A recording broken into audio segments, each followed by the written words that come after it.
میں لندن کے ایک مال میں نوکری کرتی تھی۔ ایک آدمی روز میرے پاس آتا اور کہتا، اگر تم میرے گھر نوکری کرو تو میں تمہیں 5 سال کی دگنی تنخواہ دوں گا، وہ بھی ایڈوانس۔ میری 2 بہنوں کی شادی ہونے والی تھی، میں ان کا جہیز بنانے ہی لندن آئی تھی۔ اس کی یہ بات سنتے ہی میں مان گئی اور پیسے گھر بھیج دیا۔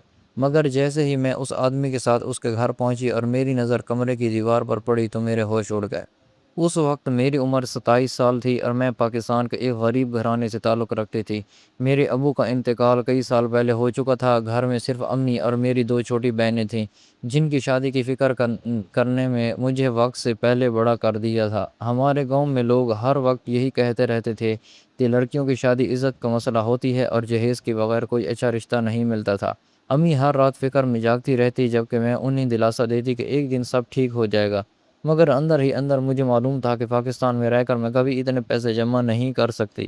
اسی لیے میں نے رشتہ داروں سے قرض لے کر لندن آنے کا فیصلہ کیا۔ لندن پہنچنے کے بعد حقیقت نے مجھے بری طرح توڑا۔ جہاں زندگی فلموں جیسی نہیں تھی، چھوٹے سے کمرے میں 3 لڑکیوں کے ساتھ رہنا، صبح سے رات تک کام کرنا اور پھر بھی ہر مہینے حساب لگانا کہ کتنے پیسے بچیں گے۔ میں خود پر خرچ تقریباً نہ ہونے کے برابر کرتی تھی، کیونکہ میرا ہر خواب میری بہنوں کی شادی سے جڑا ہوا تھا۔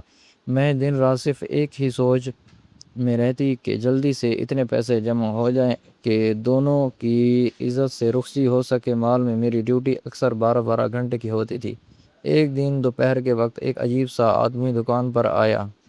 اس کی عمر تقریباً 50 سال ہوگی، مگر اس کی شخصیت بہت رعبدار تھی۔ مہنگا سوٹ، ہاتھ میں قیمتی گھڑی اور بات کرنے کا انداز ایسا جیسے وہ ہر چیز خرید سکتا ہو۔ اس نے کچھ دیر کپڑے دیکھے، پھر اچانک میری طرف دیکھ کر بولا، تم پاکستانی ہو؟ میں نے ہلکا سا سر ہلا دیا۔ وہ مسکرایا اور بولا، تم بہت محنتی لگتی ہو۔ میں خاموش رہی، کیونکہ لندن میں اجنبی مردوں سے زیادہ بات کرنا مجھے اچھا نہیں لگتا تھا۔ وہ چند لمحے مجھے دیکھتا رہا، پھر جاتے جاتے بولا، اگر کبھی اچھی نوکری چاہیے ہو تو مجھے بتا دینا۔ میں نے اس کی بات کو سنجیدہ نہیں لیا، مگر حیرت اس وقت ہوئی جب اگلے دن وہ پھر آ گیا۔ پھر اس کے بعد اگلے دن بھی وہ روز آتا، کچھ نہ کچھ خریدتا اور جاتے جاتے ایک ہی بات کہتا، اگر تم میرے گھر نوکری کرو تو میں تمہیں 5 سال کی دگنی تنخواہ ایڈوانس دے دوں گا۔ پہلے مجھے لگا شاید وہ مذاق کر رہا ہے، مگر ایک دن اس نے واقعی ایک کاغذ پر رقم لکھ کر میرے سامنے رکھ دی۔ میرے ہاتھ کانپ گئے۔ اتنے پیسے میں شاید 5 سال میں بھی جمع نہ کر پاتی۔ اس رات میں پوری رات نہ سو نہ سکی۔ میرے ذہن میں امی اور بہنوں کے چہرے گھومتے رہے۔ ایک بہن کی منگنی ہو چکی تھی اور لڑکے والوں نے صاف کہہ دیا تھا کہ اچھا جہیز چاہیے ورنہ رشتہ ختم ہو جائے گا۔ دوسری بہن کی عمر بھی تیزی سے بڑھ رہی تھی اور ہر آنے والا رشتہ جہیز کا پوچھ کر چلا جاتا تھا۔ 2 دن بعد اس آدمی نے پھر وہی بات کی، اور اس بار اس نے کہا، تمہیں صرف گھر کا خیال رکھنا ہوگا، میری بوڑھی والدہ بیمار ہے، ان کی دیکھ بھال کے لیے ایک ایماندار عورت چاہیے۔ میں اندر سے ٹوٹ چکی تھی۔ غربت انسان سے بہت کچھ کروا دیتی ہے۔ آخرکار میں مان گئی۔ اس نے فوراً اپنے آدمی کے ذریعے مجھے آدھی رقم دے دی۔ میرے ہاتھوں میں اتنے پیسے پہلی بار آئے تھے، میری آنکھوں میں آنسو آ گئے۔ میں نے فوراً وہ رقم پاکستان بھیج دی۔ امی فون پر روتی رہی اور دعائیں دیتی رہی، جبکہ میری بہنیں خوشی سے پاگل ہو رہی تھیں۔ انہیں لگ رہا تھا ان کی زندگی سنور گئی ہے۔ اگلے دن میں نے مال کی نوکری چھوڑ دی اور اپنا تھوڑا سا سامان لے کر اس آدمی کے بھیجے ہوئے ڈرائیور کے ساتھ اس کے گھر کی طرف روانہ ہو گئی۔ راستے بھر میرے دل میں عجیب سا خوف تھا، مگر میں خود کو یہی سمجھاتی رہی کہ شاید قسمت آخرکار مجھ پر مہربان ہو گئی ہے۔ تقریباً 1 گھنٹے بعد گاڑی لندن کے پوش علاقے میں ایک بہت بڑی حویلی نما کوٹھی کے سامنے رکی۔ اس گھر کو دیکھ کر ہی اندازہ ہو رہا تھا کہ مالک کتنا امیر ہے۔ میرا دل زور زور سے دھڑکنے لگا۔ ڈرائیور خاموشی سے میرا سامان اٹھا کر اندر لے گیا۔ گھر اندر سے اور بھی زیادہ شاندار تھا، ہر چیز قیمتی اور خاموش، ماحول ایسا جیسے وہاں بہت کم لوگ رہتے ہوں۔ مجھے عجیب سا احساس ہونے لگا، مگر اب واپس جانے کا راستہ بھی نہیں تھا۔ ایک عورت مجھے اوپر والے فلور پر ایک کمرے تک لے گئی اور بولی، آپ یہاں آرام کریں، صاحب شام تک آئیں گے۔ میں نے ہلکا سا سر ہلایا، پھر جیسے ہی کمرے کے اندر قدم رکھا میری نظر سامنے دیوار پر لگی ایک بڑی تصویر پر پڑی، اور اگلے ہی لمحے میرے ہاتھ سے بیگ زمین پر گر گیا۔ میری سانس رک گئی، جسم کانپنے لگا اور آنکھیں خوف سے پھیل گئیں، کیونکہ تصویر میں جس آدمی کے ساتھ وہ امیر شخص کھڑا تھا وہ کوئی اور نہیں بلکہ میرا سگا ماموں سلیم تھا۔ وہی ماموں جس نے 10 سال پہلے ہماری ساری زمین ہتھیا کر ہمیں گھر سے نکال دیا تھا، اور جس کے بارے میں امی ہمیشہ کہتی تھی کہ اس نے انسانوں کی نہیں شیطانوں کی زندگی اختیار کر لی ہے۔ میرے جسم سے جیسے جان نکل گئی تھی۔ میں چند لمحے تصویر کو گھورتی رہی، یقین ہی نہیں آ رہا تھا کہ دیوار پر لگی اس تصویر میں میرا ماموں سلیم کھڑا ہے، وہی ماموں جس نے ابو کے مرنے کے بعد ہماری زمین ہتھیا لی تھی اور ہمیں دھکے دے کر گھر سے نکال دیا تھا۔ امی آج تک اس کا نام لیتے ہوئے کانپ جاتی تھی، کیونکہ اس آدمی نے صرف دولت کے لیے اپنی ہی بہنوں کے یتیم بچوں کو سڑک پر لا کھڑا کیا تھا۔ میں نے فوراً کمرے کے دروازے کی طرف دیکھا۔ میرا دل چاہ رہا تھا ابھی بھاگ جاؤں، مگر پھر اچانک مجھے اپنی بہنوں کا خیال آیا، وہ پیسے جو میں گھر بھیج چکی تھی اور وہ خواب جو ان پیسوں سے جڑے ہوئے تھے۔ میرے قدم وہیں رک گئے۔ میں نے خود کو سنبھالنے کی کوشش کی اور دوبارہ تصویر کی طرف دیکھا۔ اس میں ماموں کے ساتھ کھڑا وہی آدمی تھا جس نے مجھے مال میں نوکری کی پیشکش کی تھی۔ دونوں بہت خوش نظر آ رہے تھے، جیسے برسوں پرانی دوستی ہو۔ میرے دل میں خوف بڑھنے لگا، آخر میرا ماموں ایسے آدمی کے ساتھ کیا کر رہا تھا؟ اسی وقت دروازہ کھلا اور وہی امیر آدمی اندر آیا۔ اس نے مجھے تصویر کی طرف دیکھتے ہوئے دیکھا تو اس کے چہرے پر ہلکی سی مسکراہٹ آ گئی۔ وہ آرام سے بولا، لگتا ہے تم نے تصویر دیکھ لی۔ میرا گلا خشک ہو گیا۔ میں نے کانپتی آواز میں پوچھا، آپ اس آدمی کو جانتے ہیں؟ وہ صوفے پر بیٹھ گیا اور بولا، بہت اچھی طرح جانتا ہوں، سلیم میرا بزنس پارٹنر ہے۔ میری ٹانگیں لرزنے لگیں۔ میں جانتی تھی میرا ماموں غلط کاموں میں ملوث ہے۔ تبھی وہ امیر شخص مجھے اپنی ماں کے پاس لے گیا اور کہا، تمہیں کوئی کام نہیں کرنا ہوگا، بس بوڑھی ماں کی خدمت کرنی ہوگی۔ تم آج سے ان کی کیئر ٹیکر ہو۔ میں کوئی غفلت برداشت نہیں کروں گا۔ اس کی باتیں میرے سر کے اوپر سے گزر رہی تو مجھے احساس ہو گیا تھا کہ میں غلط لوگوں نے پھنس گئی ہوں۔ ماموں کے دوست بھی ان کے جیسے ہوں گے۔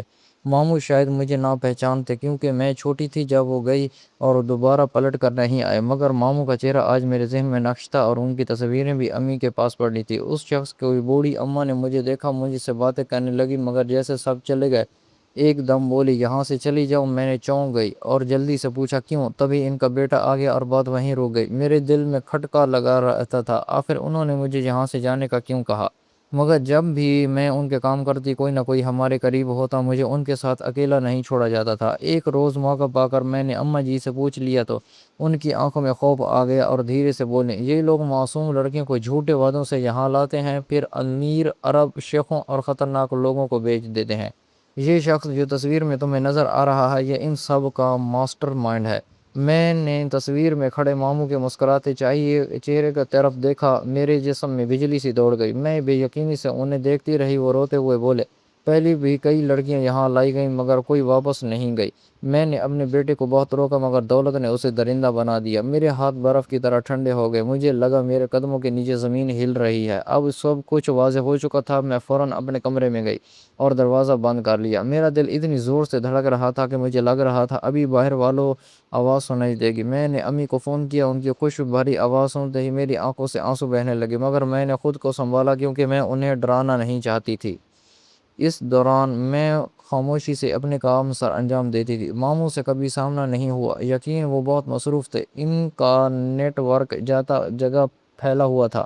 ایک رات میں نے بھاگنے کا فیصلہ کر لیا۔ تقریباً 2 بجے گھر مکمل خاموش تھا۔ میں آہستہ سے کمرے سے نکلی اور سیڑھیوں کی طرف بڑھی۔ میرا دل خوف سے پھٹ رہا تھا، مگر میں جانتی تھی اگر آج نہ نکلی تو شاید کبھی نہ نکل سکتا۔ میں ابھی بھی گیٹ کے قریب پہنچی ہی تھی کہ اچانک پیچھے سے آوازیں، کہاں جا رہی ہو؟ میرے چیخ نکلتے نکلتے بچی۔ میں نے پلٹ کر دیکھا تو سامنے وہی امیر آدمی کھڑا تھا، اس کے ساتھ 2 گارڈ بھی تھے۔ اس کی آنکھوں میں اب وہ نرم مسکراہٹ نہیں تھی بلکہ خوفناک غصہ تھا۔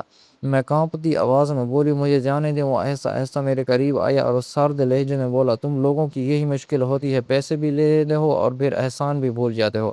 میں رونے لگی اور بولی، خدا کے لیے مجھے چھوڑ دیں۔ اس لمحے اچانک باہر پولیس کے سائرن کی آواز گونجی۔ پورا گھر ہلچل میں آ گیا۔ وہ آدمی چونک کر دروازے کی طرف بھاگا جبکہ گارڈ ادھر ادھر دوڑنے لگے۔ چند ہی لمحوں بعد پولیس نے گھر کو گھیر لیا۔ میں حیرت سے سب دیکھ رہی تھی، پھر اچانک دروازے سے ایک خاتون افسر اندر داخل ہوئیں۔ انہوں نے فوراً میرے پاس آ کر پوچھا، تم ٹھیک ہو؟ میں بمشکل سا ہلا سکی۔ بعد میں پتہ چلا کہ اس بوڑھی عورت نے خفیہ طور پر پولیس کو اطلاع دی تھی کیونکہ وہ مزید کسی لڑکی کی زندگی برباد ہوتے نہیں دیکھ سکتی تھی۔ پولیس نے اس آدمی کو اور اس کے ساتھی کو گرفتار کر لیا۔ جب تحقیقات ہوئی تو خوفناک حقیقتیں سامنے آئیں۔ وہ لوگ برسوں سے غریب ملکوں کی لڑکیوں کو نوکری کے بہانے لندن لا کر بیچتے رہے تھے۔